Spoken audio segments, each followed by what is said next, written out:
Hello, Baggies fans, and welcome back to the Baggies podcast YouTube channel. Today, we're doing a bit of a match preview in time for Saturday's game at Crystal Palace, which kicks off at 3 o'clock on Saturday at Selhurst Park. So, we're away from home for the first time in 3 games, I think. I think the last 3 have been at home. But yes, going to be an interesting one in terms of whether players' morale or whether players' attitudes are going to be in the right place in terms of a West Brom perspective. Because do they think it's all over like a lot of fans do? I'm sure that we'll be able to discover their attitude and see what they're about this weekend. However, if you're new around here, make sure you're dropping a subscription to the Baggies podcast YouTube channel. We've come on leaps and bounds over the past few days.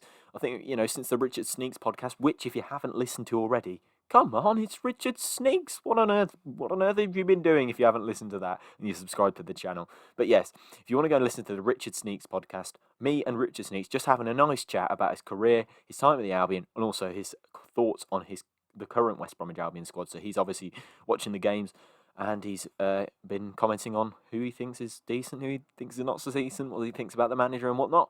So yes, if you want to go and listen to that, that's down there. But yes, make sure you're subscribing to the channel. Leave a like on this video. So that's just the little thumbs up button. Just drop a thumbs up, just to show you've enjoyed it.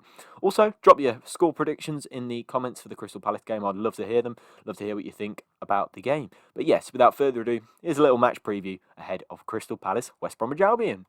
When I do my little preparation for these match preview videos, I tend to do a little, how have we been, how have they been, and it's up there on my notes. And the first thing I've seen, I wrote this last night, the day before recording this, how have we been? And the word I've stuck there is going down. So, yeah, you can see my thoughts there. Obviously, my hope is quite low with regards to survival, as I'm sure a lot of you guys are. But yeah, that's my thoughts really, going down. Last week's 0-0 draw, I think, has really sealed our fate, really, in terms of relegation. I don't want to say it, I don't want to admit it. It's not something that I, particularly thought I'd have to admit. But yeah, it looks like we're going down, unfortunately. It's not the way I want things to be. It's not the way I enjoy things being at the Albion. I want to support Albion in a positive manner. I want to say nice things about them. I want to say how well things are going, but at the moment they're not. Let's face it. That's the pony, really. Things aren't going too well. Things aren't happening the way that they should be. It's a miracle that's going to be needed to survive. I think that game against Newcastle, I think it had to be won. It was there to be won, I think, as well, actually. I don't think, Newcastle, I think they're in a real bit of trouble there with the injuries that they've got. I don't think they've got a focal point up front at all, and I don't think they're strong enough in the midfield either. It's difficult to see Newcastle staying up. I think with Fulham sort of being the chasers in this sort of position, I think Newcastle are in a bit of trouble, to be honest. I'm not sure whether Newcastle will stay up, but in terms of us, we should have won that game. Had a couple of chances to do so, but still, I thought we could have thrown a bit more at it. I think when you're in that sort of game, you need to throw the kitchen sink at it.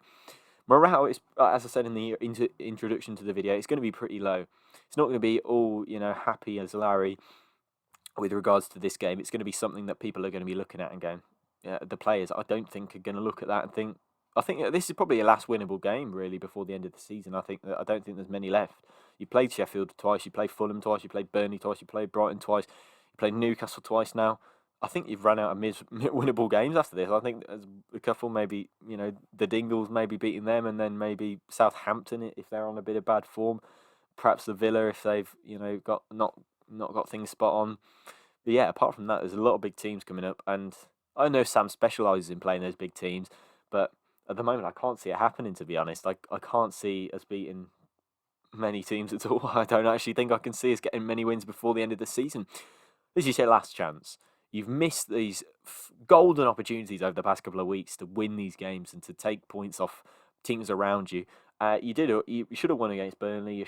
You did beat Brighton when you probably shouldn't have, which is the weird thing. Should have beaten Newcastle. You should have also probably beaten Man United as well. So there's some more points in the bag. There's some more points which you should really beat. You should have got a point at least out of Everton. So yeah, that's how we stand. But morale is going to be pretty low. I'm not sure whether they'll have the motivation to go out there and keep fighting. I hope they do. I hope they should do it until the very last. I hope that's something that Sam will be able to instill into them. But for me, I can't really see it happening, to be quite honest. It's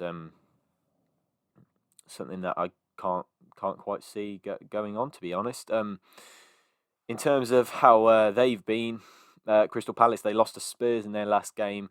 which is a pretty yeah, I think Spurs are starting to get things back on track. If I'm being honest, you saw Gareth Bale getting back into a bit of form, which is obviously something that Palace fans won't have been great, won't have been, particularly wonderful to receive. But they're currently 13th in the table. They don't look in any danger of relegation whatsoever. Losing 4-1 to Spurs and then 0-0 draws back to back with Man United and Fulham, and then a 2-1 win at Brighton before that. I've seen a lot of people calling for Roy Hodgson's head. And now, as a Baggies fan, that hurts to see that. To be honest, I just think, yeah, I just think that Roy Hodgson is a great manager. I think really he needs. I love him, to be honest. You saw, if you listened to my podcast with Liam Ridgewell a couple of weeks ago, you'll have seen his admiration for him and how much he thinks of Liam Ridgewell, of Roy Hodgson, and what a good coach he is. Yeah, if you haven't seen that podcast, I suggest you go and listen to it, even if it's just a bit about Roy Hodgson, because some quite telling words about the way he plays his football, the way he organises his team. And although for a flair play it might not be your ideal manager to play under or prosper under, I think Liam Ridgewell sort of puts it spot on, really. He drills that focus into you. But yeah, it's heartbreaking to see Roy potentially being called for his head over recent weeks. I'm not sure if that's died down now. Palace fans, if there's any of you listening or watching, just drop a comment down in the description below whether you think about what you think about Roy Hodgson and whatnot. But yeah, I'm not sure why they'd want him sacked. I think they're perhaps playing a little negatively, I think that's probably his way of trying to shore up results. But obviously they did beat Brighton a couple of weeks ago in that sort of smash and grab victory. But yeah, they're not doing too badly. That's sort of the same sort of form that I expect to see Crystal Palace 13th in the table. A safe distance from the relegation zone. But yes, it's currently for West Brom, we are, I think we're 8 points away from. It's doable, but there's not enough winnable games left for me, I don't think. In terms of memories of playing Crystal Palace, there's not too many I have. I remember Jonathan Lecco playing a rare game for West Bromwich Albion, giving the ball away on the halfway line, which led Townsend to jump in and score, or it might have been Zaha to just jump in on him and score and take the ball off him and run forward and score. And then there's a 0-0 draw at the Hawthorns that I remember, which was one of the first Pardew games where we looked really good and it looked like we were just constantly peppering their goal.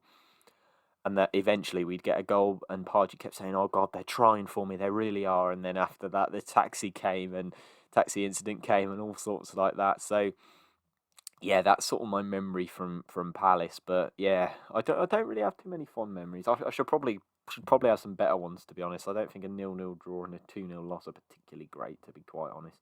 But we'll just have a look at the games that we have done well against them. Apparently, obviously the 5-1 loss that we had. We haven't beaten them since August 2016 with just a solo goal from Rondon. I think that was probably under Pulis. We beat them 3-2 again that season with goals from Craig Gardner-Dawson. I think Gardner scored a free kick, if I'm right in thinking. I'm not 100% sure about that.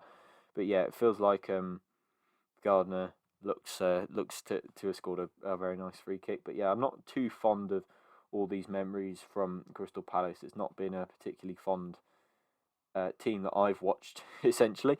But yeah, in terms of lineup tomorrow, on Saturday, I think we're going to go for Sam Johnson in goal. I think we'll go for Furlong right back, Bartley centre back with O'Shea, left back Connor Townsend, CDM. We're going to go for Yokeshlu.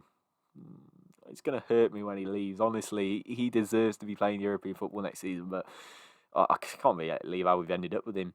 Right midfield, Matt Phillips. I think he's much improved against Everton. Centre midfields, Conor Gallagher and Ainsley Maitland-Niles, who Maitland-Niles are really confusing me. And apparently, Maitland-Niles just with his final ball, I think, and apparently Conor Gallagher could be on his way out of Chelsea at the end of the season for £9 million, with Palace also interested. But yeah, that would be great, but not if we go down. He won't want to come to us. Left midfield, Mateus Pereira. I think he needs to pull his socks up. I mean, if there's a chance for him to make the difference, it was in these past few games, and he's actually probably been the worst player on the pitch for West Bromwich Albion. But yeah, I'm not getting on his back. I don't want to criticise him too much because I like him as a player. But then we got Mbaye Diagne, who's hopefully going to score eventually. I need Pereira to step up, and I need Diagne to score a goal, to be honest. My score prediction, if I had to go for one, I'd go 0-0. Got it written all over it for me. Palace are defensively strong. We're getting defensively strong. Neither team particularly putting in admirable performances over the past few games. But yeah, for me, it's got 0-0 written all over it, unfortunately. But yeah, there's my thoughts on Crystal Palace and West Bromwich Albion 0-0 score prediction for Saturday. But that does bring us to the end of this match preview for Crystal Palace. If you want to go, actually, this is a nice opportunity to mention this. If you want to go and win £25 to spend at classicfootballshirts.com, head over to my Twitter page, which is at the Baggies Podcast, or at the Baggies Pod, apologies, and you can go and win £25 to spend at classicfootballshirts.com. So all you have to do is retweet, subscribe to my YouTube channel, follow me and Classic Football Shirts, and tag a couple of friends in the comments. 25 quid could be your way, could be coming your way to spend at Classic Football Shirts. Go and buy yourself a new Albion shirt. They got a few on there. But yes, go check out my Twitter if that's something that you want to do. Make sure you're subscribing to the channel, listening to the Richard Sneaks podcast, because it's Richard Sneaks. Who wouldn't want to listen to Richard Sneaks on the Baggies podcast?